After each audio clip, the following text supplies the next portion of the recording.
Hello student, good morning. How are you children? I hope fit and fine. बच्चों, हमने भालू चकरा गया पार्ट 6 पढ़ा और उसमें आपने कहानी देखी कि भालू ने कितनी भी अपनी चतुराई करी पर फिर भी किसने ज़्यादा फल पाया? किसान ने।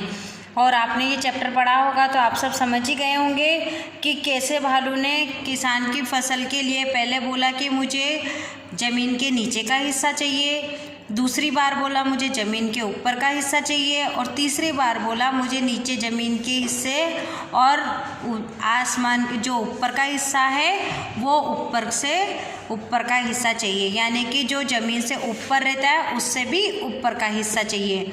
तो आपने देखा होगा कि इसमें भालू ने कितनी ही चालाकी करी पर किसान का ही फायदा हुआ। तो बच्चों, किसान पर कौन झपटा? अब आप देखो, हम इसका अभ्यास कार्य करेंगे। किसान पर कौन झपटा? शेर झपटा, भालू झपटा या गीदड़? तो हम क पे करेंगे टिक भालू। तो आप भी पेंसिल से मेरे साथ साथ क पे टिक कराएंगे भालू। किसान पर कौन झपटा? भालू। दूसरी बार किसान ने खेत में क्या बोया? गेहूँ। गेहूँ कहाँ बोए थे? तो गेहूँ कहाँ उगे थे? ज़मीन के ऊपर। अंत में भालू का क्या हुआ? अब अंत में क्या हुआ भालू का? वह खींचा, सिर चकराया या गुस्से में आया? तो आप ख पे निशान लगाएंगे, सिर चकराया। अंत में भालू का क्या हुआ? सिर चकराया। अब देखिए, पाठ के अंत में जीता कौन? किसान, भालू, कोई नहीं। पाठ के अंत में कौन जीता? किसान जीता। पाठ के अंत में कौन जीता? किसान जीता। अब देखिए, किसान पर कौन झपटा? भालू। दूसरी बार किसान ने खेत में क्या बोया? गेहूँ। अंत में भालू का क्या हुआ? सिर चकराया। पाठ के अंत में कौन जीता? किसान जीता। अब आते हैं हम पेज नंबर 77 पर।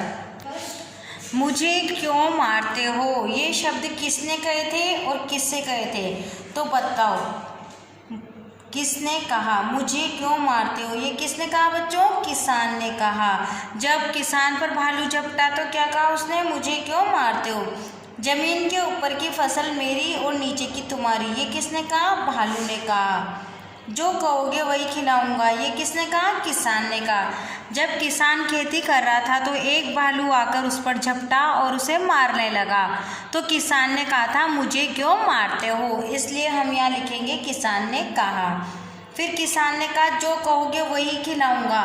तो ये शब्द किसने कहा था? किसान ने कहा था कि तुम जो कहोगे वही मैं खिलाऊंगा पर मुझे छोड़ दो। तो अब ये देखिए, ज़मीन के ऊपर की फसल मेरी और ज़मीन के नीचे की फसल तुम्हारी, ये शब्द किसने कहे थे? भालू ने कहे थे कि जो ज़मीन के ऊपर की फसल वह मेरी रहेगी और ज़मीन के नीचे की तुम्हारी। तो किसान ने क्या बोए थे? आलू। अब नीचे आलू कहाँ आते हैं? नीचे। तो दूसरी बार फिर भालू ने कहा कि ज़मीन के ऊपर की मेरी और ज़मीन के नीचे की तुम्हारी। तो किसान ने क्या बोया? गेहूँ। इस तरीके से भालू का सिर चकरा गया। अब हम देखते हैं, खाली जगह भरो, सही शब्द चुनो। आलू ज़मीन के होते हैं, नीचे होते हैं कि ऊपर? नीचे होते हैं। तो आप नीचे पे टिक लगाएंगे और यहाँ लिखेंगे नीचे। किसान ने भालू की शर्त पर कर दी, हाँ या ना? अगर हाँ करिए तो हाँ और ना करिए तो ना, तो हम आएंगे हाँ पर।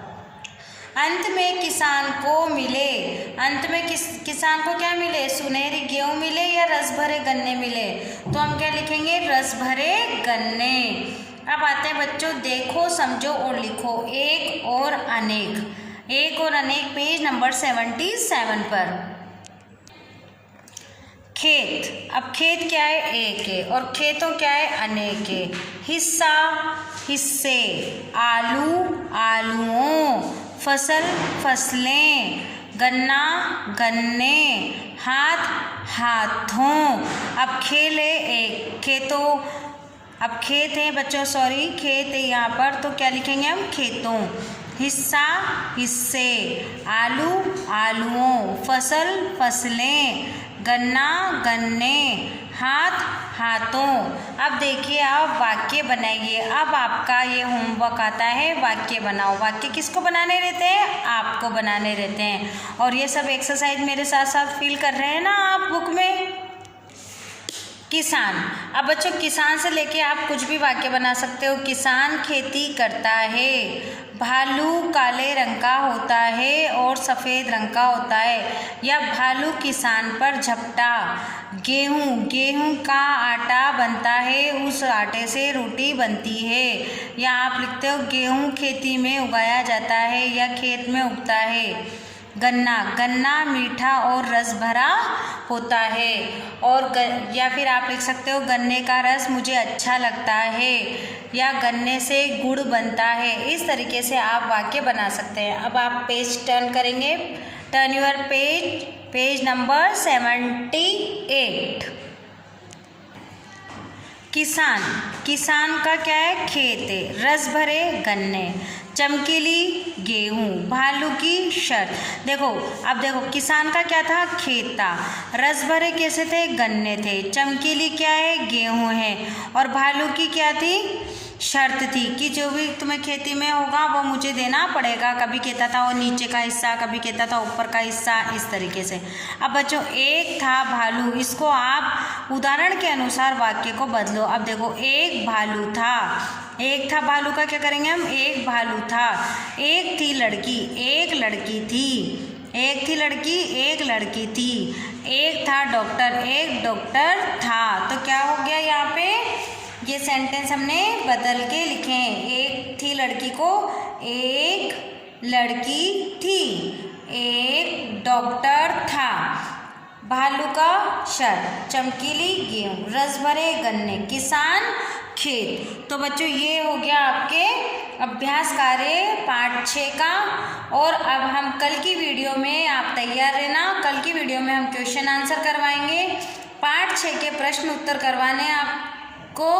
तो मैं वीडियो में कल क्वेश्चन आंसर बताऊंगी और शब्दार्थ समझाऊंगी। तो आप अपनी नोटबुक लेके बैठेंगे। Thank you.